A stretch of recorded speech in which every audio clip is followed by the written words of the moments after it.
હું તમને કહું કે હવે તમે માઉન્ટ આબુ નહીં જઈ શકો, હું તમને કહું કે હવે તમે કામા નહીં જઈ શકો અને સાથે સાથે જહાજપુર પણ નહીં જઈ શકો, તો તમને આશ્ચર્ય થશે કે ભારત દેશના રાજસ્થાન રાજ્યના ગામમાં કેમ આપણે નહીં જઈ શકીએ. પરંતુ ચિંતા કરવાનો વિષય નથી. હું તમને સમજાવીશ કે આવું કેમ કહી રહ્યો છું.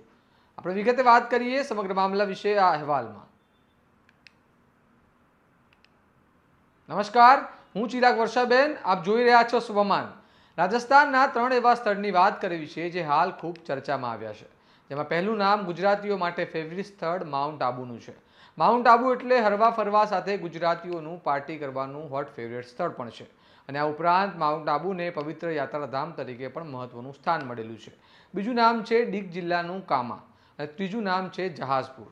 આ ત્રણેય સ્થળો મામલે રાજસ્થાનના મુખ્યમંત્રી ભજનલાલ શર્માએ એક મહત્વનો નિર્ણય કર્યો છે, જેમાં ભજનલાલે રાજ્યની સંસ્કૃતિ અને ઐતિહાસિક વારસાને સન્માન આપવાનો ઉદ્દેશ જણાવી ત્રણેય સ્થળના નામ બદલી નાખ્યા છે.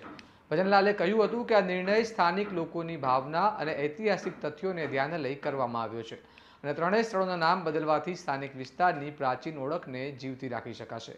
જેનું નામ બદલીને માઉન્ટ આબુનું આબુરાજ નામ આપવામાં આવ્યું છે, ત્યારે જહાજપુરનું યજ્ઞપુર અને કામા શહેરને કામાવન નામ આપી જાહેર કરવામાં આવ્યું છે.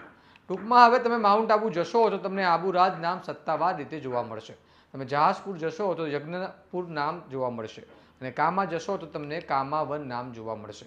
સાથે જ સત્તાવાર રીતે પણ ત્રણેય સ્થળોની ઓળખ નવા નામથી કરવામાં આવશે. પણ ચિંતા કરવાની જરૂર નથી, તમે ત્યાં જશો ત્યાં નવા નામ સાથે જૂના નામ પણ નીચે હાલ તો લખેલા જોવા મળશે, જેથી તમે ગોતે નહીં ચડો. વળી મેં શરૂઆતમાં કહ્યું તમે માઉન્ટ આબુ, જહાજપુર કે કામા નહીં જઈ શકો એ વાત રમૂજ કરતાં કહી હતી, કારણ કે હવે તમે આ ત્રણેય સ્થળ પર જશો તો સત્તાવાર રીતે તમે નવા નામ પ્રમાણેની જગ્યા પર ગયા હશો તેવું કહી શકાશે. એટલે ચિંતાની કોઈ જરૂર નથી. નામ બદલ્યા છે તેનાથી તમારા પ્રવાસ કે કામને કોઈ અસર પહોંચવાની નથી.